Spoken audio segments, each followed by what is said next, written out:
Welcome everyone to History Gone Wilder, part of Half History Will Travel. I am your host, the Wilder Historian, and when we last left McClernand, he was preparing for the Vicksburg campaign that he thought was to be his alone, but now he would be fighting alongside Sherman and Grant as they attempted to control the Mississippi River.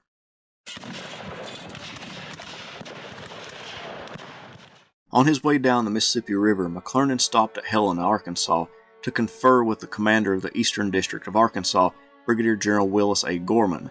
The subject of Arkansas Post came up. The French established the location in the 1600s as a trading post on the Arkansas River, and it grew and diminished over the years as Arkansas became a state in the Union. By the Civil War, Confederate forces used it as a base to attack Union forces, particularly ones moving up and down the Mississippi River. On January 3, 1863, McClernand, Sherman, and Admiral David Dixon Porter met aboard Porter's flagship to discuss operations against Arkansas Post. Accounts vary on how the meeting went, but no matter which account you read, the conversation got heated between the three men. In the end, McClernand would command the operations against the Confederate post. The next day, McClernand issued General Orders No. 1, in which he assumed command of the Army of the Mississippi, a designation that he gave it. The War Department did not recognize the name, and he named two corps within it, each with two divisions, one commanded by William T. Sherman and the other commanded by Brigadier General George Washington Morgan. Confederate forces demonstrated through the capture of steamboats and barges what a strongly held post upriver from the Mississippi could do to the Union war effort. For the most part, Sherman and McClernand believed that Arkansas Post posed a threat to any operation against Vicksburg, and thus fully endorsed its capture and destruction. The Confederacy's departmental system ran afoul when it came to the Mississippi River. On the east side of the river, Joseph E. Johnston commanded that department, but on the west side, Theophilus Holmes commanded. Both men answered to Richmond, limiting their ability to coordinate attacks or work together to stall or inhibit Union operations along the Mississippi River. The limited communication and coordination would allow the Union to operate effectively against one or the other. Similar to the Confederate problems of working with other departments, Arkansas Post was in the Department of the Missouri under Major General Samuel R. Curtis. McClernand would have to work with Curtis in this operation. The big difference between the Confederacy and the Union's departmental system was that in this instance, the two departments fully cooperated with one another. Curtis took full advantage of the major push against Arkansas Post to move his command to capture Little Rock, an objective he was unable to perform because of the threat that Confederate forces in Arkansas would concentrate against him. With two Union armies operating in Arkansas, this took pressure off both commands and put more pressure on the already diminished Confederate fighting force in the state. While formulating his plan and coordinating troops for the operation, McClernand wrote to Lincoln encouraging him to relieve Henry Halleck of command. The Illinois general called Halleck incompetent and biased against those without West Point training. McClernand did not inform Grant of his plan for the expedition until January 8th. On January 11th, Grant wrote back in a blistering letter telling him that he disapproved of the operation, that it would not help the campaign against Vicksburg, and to return to Milliken's Bend on the Mississippi River to await reinforcements to move on Vicksburg. But it was too late. McClernand's expedition had already started, and Confederate attacks in northern Mississippi inhibited communication, preventing McClernand from getting the order.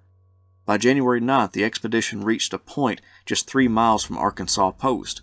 Before dawn the next day, men began disembarking. Confederate Brigadier General Thomas J. Churchill commanded about 5,000 men in the fort, with 8 and 9-inch artillery pieces, and a series of trenches and rifle pits running west from the fort.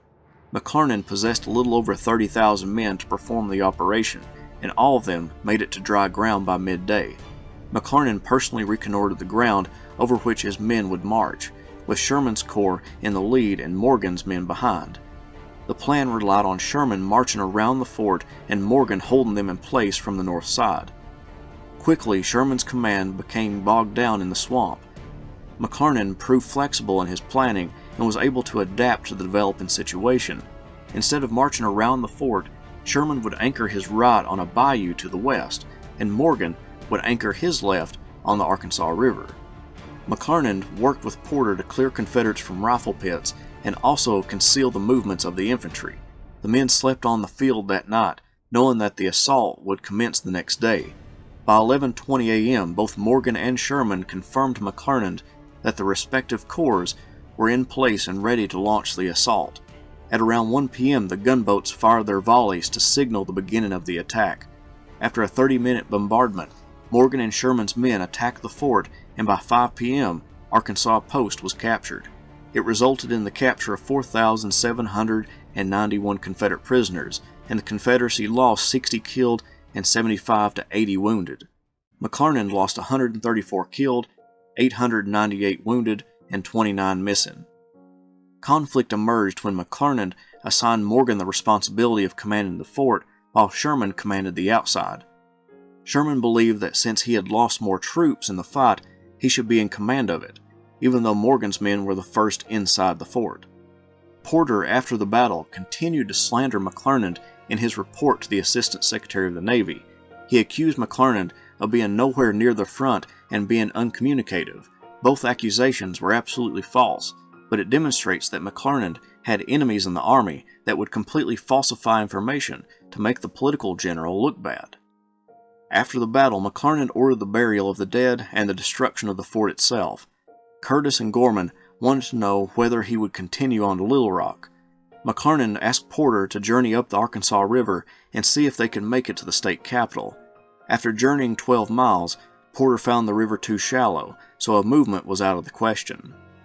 McClernand thought it a good idea to work with Curtis to capture the capital, but thought his attack on Arkansas Post was meant to divert attention away from Little Rock to allow Curtis to capture it.